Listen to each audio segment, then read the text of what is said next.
She warned the world about him, but no one listened. A young woman's life was stolen, despite restraining orders, warnings, and clear signs.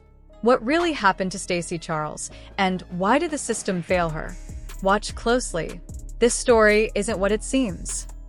Meet the Mill Diaries, a TikTok creator who has carved out a niche for herself with one unmistakable talent: swirling. Sprinkle, sprinkle. She's not just entertaining. She actively encourages Black women to explore interracial dating, particularly with white men. Her belief? Every Black woman has at least one white man who catches her eye, though many may be hesitant to admit it. A large portion of her content bridges the gap between different audiences. She also motivates white men to step out of their comfort zones. Go ahead, she says. Approach that Black woman you've noticed. According to her, many have been waiting for just that invitation. Surprisingly, this approach is resonating. More Black women are engaging in interracial relationships, often with the same openness as Black men, and in many cases, they're more public about it. This brings us to Stacey Charles, a recent LSU graduate. Go Tigers! Stacey lived in the New Orleans area before moving to Baton Rouge for college, where her life would take a tragic turn. During her time in Baton Rouge, Stacey met Steven Heinrich. Initially, their relationship seemed normal, even promising. Sprinkle, sprinkle. But the story takes a dark and shocking twist. In the early hours of a Thursday, 2 a.m. to be precise, 23-year-old Stacey Charles was found in a parking lot at an old Hammond Highway apartment complex, fatally wounded. Baton Rouge police reported that her 28-year-old ex-boyfriend, Steven Heinrich, had stabbed her multiple times. The horror didn't end there. He crashed his car, set it ablaze, and ultimately ended his own life. The events of November 14th are grimly documented. Steven Heinrich not only killed Stacey Charles, but drove into oncoming traffic, ignited his vehicle, and perished. While the narrative seems clear at first glance, there's more complexity behind the tragedy. The initial reports paint a stark picture, but some details about this story remain nuanced, hinting at layers beyond a simple act of violence. Hurts me to my heart. A beautiful soul. She was not protected at all. She filed a restraining order October 5th. October 5th. And here it is, November. He shouldn't have been let out of jail. I really feel that the judge here in Baton Rouge, Louisiana, they failed her. He already had restraining orders against him out of town from other women. He shouldn't have even been out of jail. The reality is that Stacey Charles had very legitimate reasons to fear for her life. What might have initially seemed like isolated incidents of troubling behavior soon escalated into a pattern of harassment and outright stalking by Steven Heinrich, creating a constant sense of danger for her. In today's society, we often underestimate the psychological toll that stalking and repeated threats can have on a person. Victims often live in a heightened state of vigilance, constantly scanning their environment, second-guessing their decisions, and fearing even routine activities. For Stacey, what should have been the ordinary experiences of a young college student, going to class, meeting friends, or even running everyday errands, had been replaced by anxiety and a persistent fear for her physical safety. This is the backdrop that led her to take decisive legal action. On October 5th, she filed a protective order against Heinrich, hoping that formal intervention could provide a barrier between her and someone who would become increasingly unpredictable and dangerous. Filing a protective order is no small step. It requires courage, detailed documentation of harassment or abuse, and navigating a legal system that can feel intimidating, slow, and, at times, indifferent. For Stacey, it was an act of self-preservation, a way to assert some control over a situation that had spiraled beyond her ability to manage on her own. Yet, even with legal measures in place, the limitations of the system became painfully clear. Despite the gravity of the allegations, Heinrich was able to post a $2,500 bond and secure temporary release from custody. While this might seem like a procedural step, bond is intended to allow someone to await trial outside of jail. It also exposed a glaring vulnerability in the protective system, the person against whom the protective order was issued remained in a position to threaten Stacy's safety.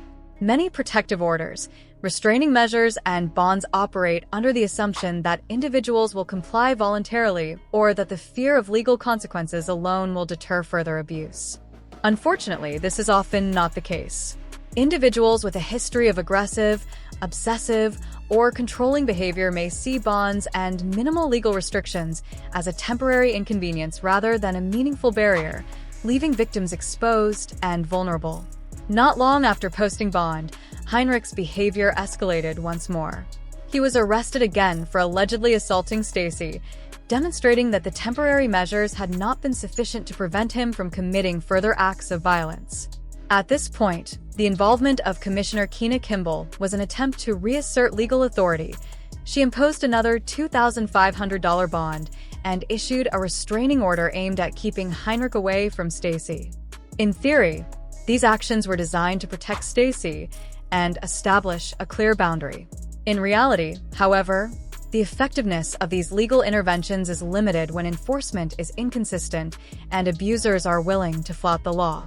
The restraining order might have served as a symbolic gesture of protection, but without active monitoring, proactive enforcement, and serious consequences for violations, it could do little to counteract Heinrich's escalating behavior.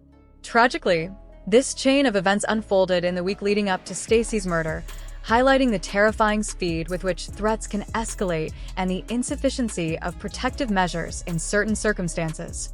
Protective orders, restraining measures, and legal interventions are only as effective as the system enforcing them and the compliance of the individual they are designed to restrain.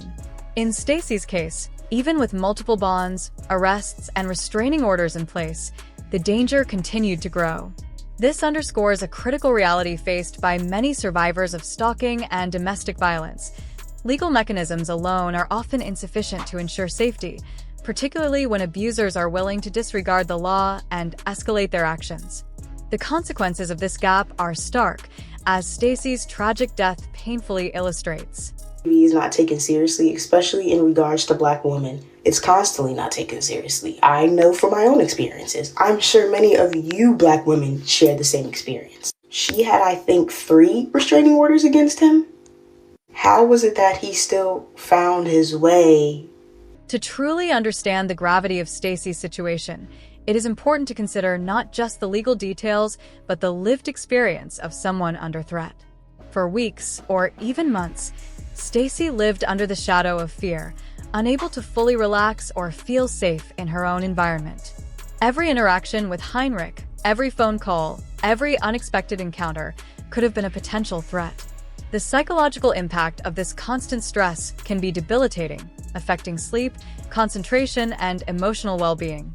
Victims often feel trapped in a system that is intended to protect them but repeatedly falls short, leaving them with the sense that safety is conditional, precarious, and ultimately fragile. Stacy's decision to pursue legal action was an act of resilience, an effort to assert control in a situation where control had largely been stripped away.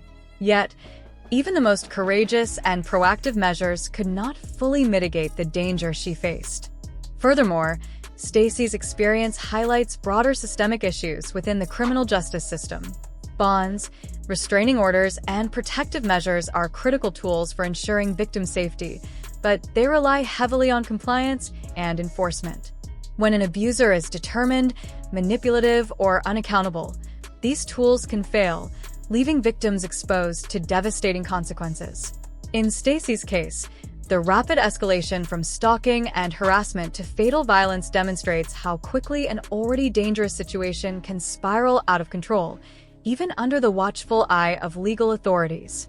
The tragedy underscores the need for stronger safeguards, more rigorous enforcement, and a comprehensive understanding of the patterns and behaviors that can lead to lethal outcomes in domestic violence and stalking cases. Finally, the sequence of events leading to Stacy's death serves as a sobering reminder of the human cost of these systemic gaps. Protective orders, bonds, and legal interventions are not merely abstract policies. They represent the front line of safety for vulnerable individuals. When they fail, the consequences are real, immediate, and often irreversible. Stacey Charles' story is a tragic example of what can happen when protective measures are insufficient and abusers are allowed to act with impunity. It is a call to action for legal systems, communities, and individuals to better understand, enforce, and support protective mechanisms for victims of stalking and domestic violence. It is also a reminder of the courage it takes to seek help and assert boundaries, even when the world feels unsafe. Stacey's choices, her proactive steps, and ultimately her tragic fate illustrate both the vulnerabilities that exist within our legal structures and the urgent need to ensure that no one else has to suffer a similar fate. I'm not going to do anything until someone dies. And look what happened. Ram Karan, who lives in the same New York town as Heinrich, knows him well. He and her daughter went on a couple dates in 2023, and since then, their entire family's life has been a nightmare. A year and a half you harassed and stalked my daughter. A year and a half you have tortured. After posting bond and being released from jail, Stephen Heinrich returned to the scene, reigniting fear for Stacey Charles. Women who understand the context of this story frame it as an issue of domestic violence, highlighting the dangers Black women face in such situations. Initially, Stacey's story appeared as just another young woman navigating a relationship with a white man, but as the narrative unfolded, the racial and systemic dimensions became more pronounced. Because Heinrich had previously harassed a Black woman, many saw this as part of a broader pattern of injustice. An article from WBRZ News, published November 14th, sheds light on just how preventable Stacey's death might have been. Dominique Ramoran, mother of one of Heinrich's former girlfriends, reflected on the situation with painful hindsight. She described a year and a half of relentless harassment from Heinrich, hundreds of calls and messages daily, often from fake numbers. Her family's life had been a nightmare since he began stalking her daughter. "I said I'm not going to do anything until someone dies," she admitted. Tragically, her words foreshadowed what ultimately happened. Even prior to moving to Louisiana, Heinrich had a history of harassing women in New York. He repeatedly violated protective orders, yet largely faced no serious legal consequences. Sprinkle. Once he arrived in Louisiana, the danger escalated. He assaulted Stacey, went to jail, posted a $2,500 bond, and then committed the fatal attack. Stacey's story, however, has additional layers. Her online presence shows a long-standing preference for white men, coupled with a critical view of Black men. Tweets dating back to 2018 reveal her openly asking for white boys and dismissing Black men as undesirable. This pattern persisted through 2025, highlighting a personal bias that shaped her choices in relationships. This context matters. It shows that Stacey actively sought relationships with white men while simultaneously disparaging Black men. Her preference brought her into contact with someone like Heinrich, a man with a documented history of harassment and abuse. Choosing partners based solely on preference, without considering character or safety, can be dangerous, an unfortunate reality tragically illustrated here. It's important to note that her behavior, while controversial, does not justify the abuse she suffered. No one deserves to die because of someone else's violence. Yet, this story underscores the broader truths about relationship choices, personal safety, and the limits of legal protections.